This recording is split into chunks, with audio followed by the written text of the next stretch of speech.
Nuremberg, 1934, grand rassemblement national-socialiste, il y a des centaines de milliers de soldats. C'est une image qui, en fonction de ce que vous venez de dire, Charles Rogeman, doit être chargée, je ne dirais pas de sens, mais de signification pour vous.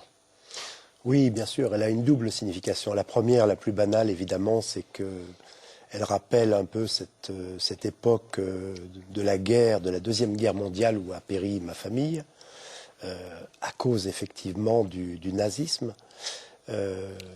Ça, c'est la première image. Et toute mon enfance, je me suis vu en tant que petit enfant juif comme une victime, surtout victime du mal représenté par ça, justement, par ce nazisme.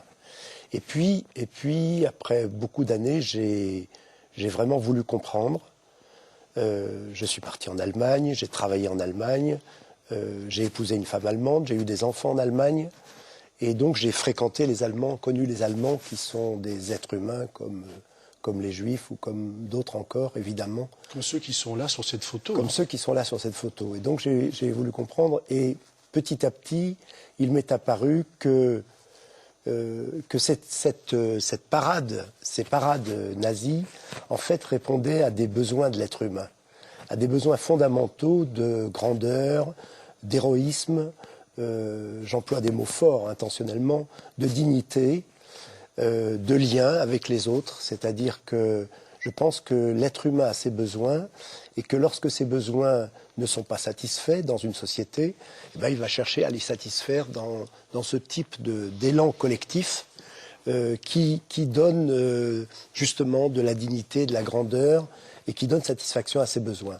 Malheureusement, la satisfaction de ces besoins sous cette forme totalitaire, on l'a connue dans d'autres régimes, elle se fait en fait sur le dos de boucs émissaires et c'est un peu comme si on essayait de créer une humanité parfaite, qu'elle soit allemande, qu'elle soit musulmane, juive ou peu importe, une humanité parfaite qui devrait éliminer la part d'ombre qu'elle a en elle. C'est-à-dire une humanité qui, en éliminant cette part d'ombre qui est projetée sur d'autres, permet d'être fier de soi.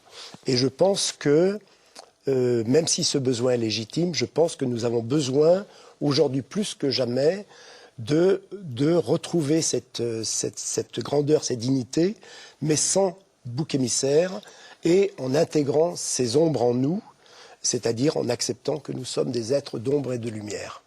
Et ça, c'est tout le travail de la thérapie sociale. On en parlera dans quelques instants. Mais revenons quand même à cette image. Vous venez de parler de fierté perdue, en quelque sorte. Oui, oui. Ce jour-là, à votre avis, ces Allemands-là avaient-ils perdu une part de leur fierté? Ce jour-là, les Allemands se sentaient fiers d'être Allemands. Je pense qu'ils se sentaient fiers d'être Allemands.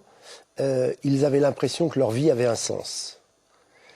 Malheureusement, comme je le disais tout à l'heure, malheureusement, ce sens était un sens un peu démoniaque, dans la mesure où ce sens excluait une autre partie de l'humanité. Est-ce que la communauté internationale n'avait pas une part de responsabilité? Est-ce que Versailles fut un traité juste? Est-ce qu'on n'a pas humilié le peuple allemand après la guerre 14-18? Certainement, certainement. Mais dans tous les phénomènes de violence collective, tous les phénomènes de génocide, on constate qu'il y a toujours eu des traumatismes qui ont été vécus par les êtres humains et que la manière de résoudre le traumatisme, souvent, eh bien, se fait de cette façon-là.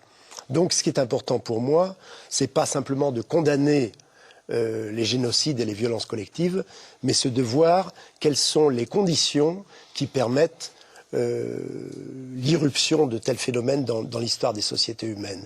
Et c'est un peu le travail de recherche auquel je me suis attaché avec d'autres, en allant sur le terrain, en allant en Tchétchénie, en allant au Rwanda, en allant en Amérique latine, où j'ai essayé petit à petit justement de comprendre quels étaient les environnements, je dirais, pathogènes, les causes qui amenaient les êtres humains à accepter d'une part la violence collective ou à la déchaîner. Alors on peut faire des parallèles, vous l'avez dit, avec d'autres mouvements, bien sûr. D'ailleurs relativement concomitants sur le plan historique. Je pense au stalinisme, Oui. qui avait finalement les mêmes ennemis. C'était la démocratie, c'était le capitalisme, les mêmes ennemis que le national-socialisme. Est-ce que vous voyez aujourd'hui d'autres passions fanatiques qui vous font penser à celles-là, dans l'actualité d'aujourd'hui, ou d'autres foyers potentiels de fanatisme? Bien sûr, il n'y a pas besoin de chercher loin. Je crois que certaines formes d'islam radical participent de cette même tentation. Et on voit bien à quel point aussi cet islam-là, cet islam radical, répond également à des besoins chez beaucoup de personnes, des besoins justement de dignité, de lien, de sécurité. Et je m'en suis bien rendu compte dans les banlieues françaises, où j'ai vu le rôle que pouvait jouer ce type de mouvement. Je pense que ces mouvements clairement totalitaires répondent à des besoins qui ne sont pas satisfaits par notre démocratie, qui est une démocratie malade. Alors, je ne veux pas dire par là que j'admire de tels mouvements. Je veux dire que ce sont les errements et les maladies de la démocratie qui sont à l'origine de la désespérance qui conduit à chercher des solutions fanatiques et violentes. Est-ce que vous pouvez faire un parallèle entre la violence des jeunes dans les banlieues, que vous connaissez bien en France, et le terrorisme perpétré par certains membres du Hamas en Palestine ou du Hezbollah au Liban? Les parallèles, bien sûr, c'est facile de les faire. Si j'arrive dans une maison de quartier où je vois des jeunes et que je les vois autour d'Internet en train de regarder le site du Hamas, je vois bien qu'ils sentent une communion, une communauté avec ce qui se passe, par exemple, au Moyen-Orient ou en Irak ou dans d'autres endroits. Ils se vivent comme des victimes. Oui, ils se vivent... De là et de l'autre côté. Oui, absolument. C'est-à-dire que la victimisation, c'est ce qui, pour moi, est à l'origine de la violence et également le sentiment d'impuissance. Et ces jeunes, ce qui est important, c'est pas de stigmatiser ces jeunes et les choix qu'ils font, y compris des choix extrémistes pour certains d'entre eux. Ce qui est important, c'est de regarder comment ils en arrivent là. Qu'est-ce qui dans nos fonctionnements, en fait, permet le déchaînement des forces, de la violence destructive à l'intérieur des individus, quels qu'ils soient. Et cette violence, elle existe aussi, elle n'existe pas seulement chez les jeunes, elle existe aussi ailleurs. Et ce qui pour moi est important, ce sont les causes. C'est-à-dire, qu'est-ce qui nous fait descendre et nous fait descendre dans ces abîmes justement de la violence. En fait, ce que vous dites, et vous le répétez d'ailleurs un peu partout, c'est que les jeunes violents ne sont pas nécessairement les seuls à souffrir, qu'ils sont en quelque sorte les malades désignés, comme on le dit en thérapie familiale, c'est-à-dire en quelque sorte des malades révélateurs d'un malaise plus profond. Absolument, absolument.